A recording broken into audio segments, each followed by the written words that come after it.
درباره ذكرنا درجهان نابينا نافچين حكومة سوريا وأوبوزيون سوريا ده أنور عبد اللطيف شعلاق فانش إدلبي ميواني منن سلاف بوت بريز عبد اللطيف يكن برسيبكم قالوا ذكرنا درجهان دناف بين أوبوزيوني والرجيم ده ببريارة أوبوزيونية يام ببريارة تركيا.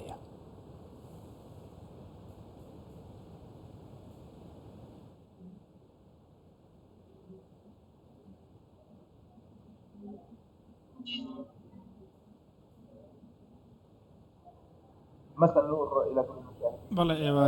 ئێوارەی بینێرانی کوردستان 24 باش بێت بەڵێ دەرگاکە کراوەتەوە دەواازەکان ئێستا کراونەتەوە و کرانەوەی ئەو دەواازەیە لە نێوان ئۆپۆزیسیۆن و لە بەرەی تورکی بووە بە هەما هەنگی بووە لە نێوان هەردوولادا بەڵام دوێنێ دەواازەکە بۆردۆمان کراوە و هێرشی کراوەتە سەر کرانەوەی ئەو دەواازەیە دەبێتەوەمان لەبەر چاو بێت کە ڕەتکردنەوەیەکی گشتی لەگەڵدایە و خەڵک ئەم شتە ڕەت دەکەنەوە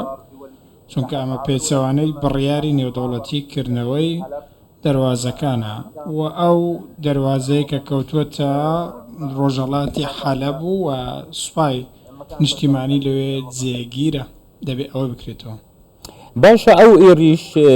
بريزن ور عبد اللطيف ايريشا قول سر درجه هاتي كرن جالي كيف هاتي كرن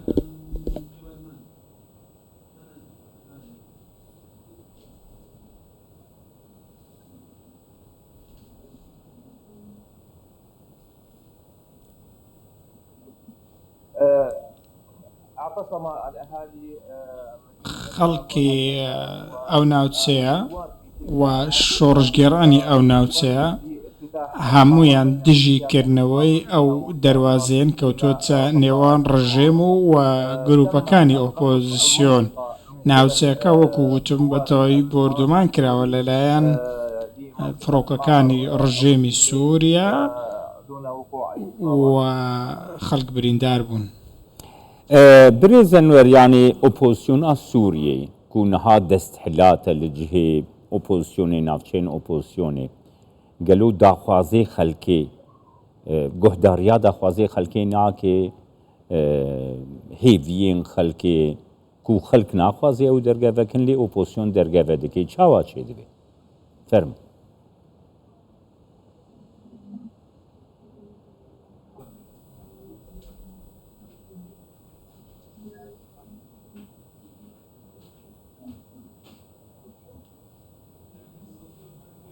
تم بحسب بعض المصادر بەگوێرەی هەندێک سەرچاوە کە دەست ئێمە کەوتووە ئەو دەواازەیە بە هەماهەنگی لەگەڵ تورکیا کراوەتەوە واتە حکوومەتی تورکیا و لەگەڵ دەسەڵاتی ناوچەکە ئەمە هەنگیان کردو بۆ یەکەم دەواازەی مرۆیی و بازرگانی بکەنەوە و بەرەی ئۆپۆزیسیۆن دەواازەکەیان کردوتەوە کە دەستیان بەسەر ئەو ناوچەیەدا کردووە کە سەر بە سوپای نیشتیمانیە بەڵام ئەوەی ئۆپۆزیسیۆن ڕازیە بەڵام خەڵک ڕەتی دەکاتەوە خەڵک نایەوە هیچ دەواازەیەک لەگەڵ هێزەکانی ڕژێمی سووریا بکرێتەوە و هیچ ئاڵوگۆڕێکی بازرگانی لەگەڵ ناوچە ئازادکراوەکار و ناوچەکانی ڕژێم هەبێت. بريزن ورنها دري هاتيه بكرن يعني بپیمانك هفا هنگيه كي نابينا تركيا وروسيا بوكو بيوندين تركيا وسوريا باش ببن يعني افيك خلكي ادلبي خلكي دفري بوخه مترسيد بينا بحسب مصادر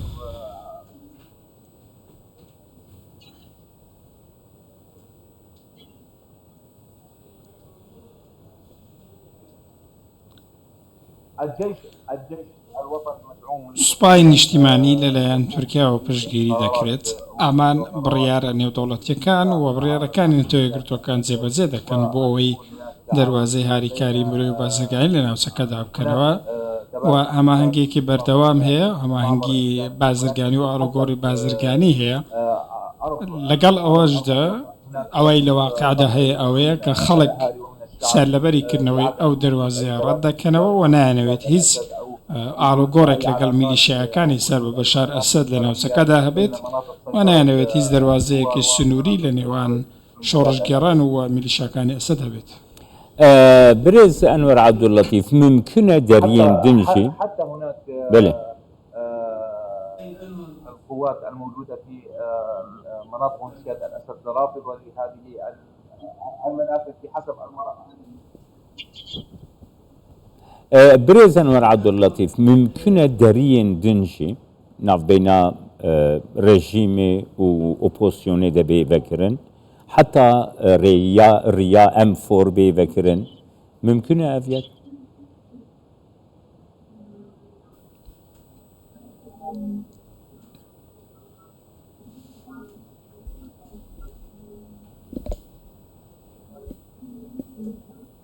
هلا لا يوجد اي اتفاق مباشر تا ئێستا هیچ ڕێککەوتنێکی ڕاستەوخۆ لە نێوان هێزەکانی ئۆپۆزیسیۆن و میلیشیاکانی سەر بە بەشار ئەسەد نییە. هەندێک وڵاتان کە نێوەندگیریان کردووە وەکو تورکیا بە نمونە کە نێوەندگیری لە نێوان ئەو دوولایەنە کردووە و هەندێک وڵات پشتگیری ئۆپۆزیسیۆن دەکەن و هەندێکی دیکەش پشتگیری بەڕاستی میلیشیاکانی سەر بە بەشار ئەسەد دەکەن و دەیانەوێت لە ڕێگەی نەتەوەیەگرتوەکانەوە فشار بکری بۆی ئەو دەواازانە بکرێنەوە. ئەمە ڕێککەوتنەکانە بەڵام ڕاستیەکەوێت تا ئێستا هیچ ڕێککەوتنێکی ڕاستەخۆ لە نێوان هێزەکانی بەشار ئەسەد و ئۆپۆزیسیۆنی سووری نییە. تەنانەت چەند سەرچاوەیەک لە سوپای نیشتیمانی ئەویان ڕاگەیاندووە کە سەرکردە و زۆربەی ئەندامانی میلیشیاکان و سوپا دژیکردنەوەی ئەو دەواازانان بە هەمان شەوە نانەوێت شتێکی لە زۆرە ڕوو بدات. بەڵام 2000 بەڕیاری نێودەوڵەتی هەیە بۆی ئەو دەواازانە بکرێنەوە. ڕێککەوتنەکە هەرچۆنێ بە 2000 شکست دەهێنێت چکە خەڵک و خانەوادەکانی ناوچەکە ئەم شتە ڕەت دەکەنەوە و نانەوێت هەماهەنگی لە ناوچەکە هەبێت لەبەرەوە وەکو گوتم میلیشیاکانی سەر بە بەشار ئەسەد ناوچەکەیان بۆردومان کردووە و پشتگیری چەند وڵاتێکی دیکە وەکو ئێران و رووسیاشیان هەیە بۆکردنەوەی ئەو دەواازانە بۆ دژایەتیکردنی بەری ئۆپۆزیسیۆن. برز عبد اللطيف نها داخوازا تركيا یا باشکردنا پەیوەندیان لەگەڵ سووریا داخواز هەیە ئەردوان و ئەسەد هەڤوو ببینن vekirina va derwazeyan ev peywendî karin gavek bin ji bo başkirina peywendiyên Ankara û Şamê?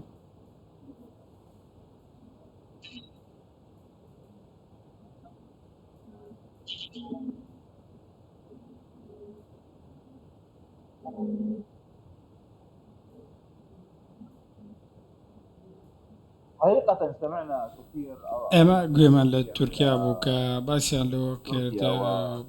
ئاساییکردنەوەی پەیوەندەکان با بڵێن ئەگەرێکی هەیە بەڵام ئەم پەیوەندیە لە ناوخۆی سووریا هیچ پەیوەندێکی ئەوتۆی نییە چونکە تورکیا ئەگەر میلیشیاکانی سەر بە بەشار ئەسەدیش ڕەت بکاتەوە 2000 خەڵکی سووریا بڕیار لەسەر چارەنووسی خۆیان دەدەن خانەوادەکان بڕیار لەسەر خۆیان دەدەن گەلی سووریا یەک قسەیان یەکدەنگیان هەیە دەڵێن ئێمە هیچ پەیوەندێکمان بە میلیشیاکانی بەسەر بەشار ئەسەد و سەرکردەکانیەوە نییە خەڵکی سووریا پێداگرە لەسەر بەدیهێنانی مافەڕەوەکانی و لەسەر ڕزگارکردنی تەواوی ئەو ناوچانەی کەوتونەتە ژێر دەسەڵاتی ڕژێمی سووریا و پێداگریشە لەسەرەوەی سووریا بە یەکگرتووی بمێنێتەوە و هەموو ئەو کەسانە ڕوبەڕووی دادگا بکرێنەوە سزا بدرێن کە تاوانیان ئەنجامدا و تەنانەت ئەگەر تورکیاش پەیوەندەکانی لەگەڵ میلیشیاکانی ئەسەد ئاسایی بکاتەوە ئەوە بەرەی ئۆپۆزیسیۆن ئەو کارە ناکەن. بله سپاس بۆ te birêz Enver Abdullatîf çalak fan ji Idlibê li gel me.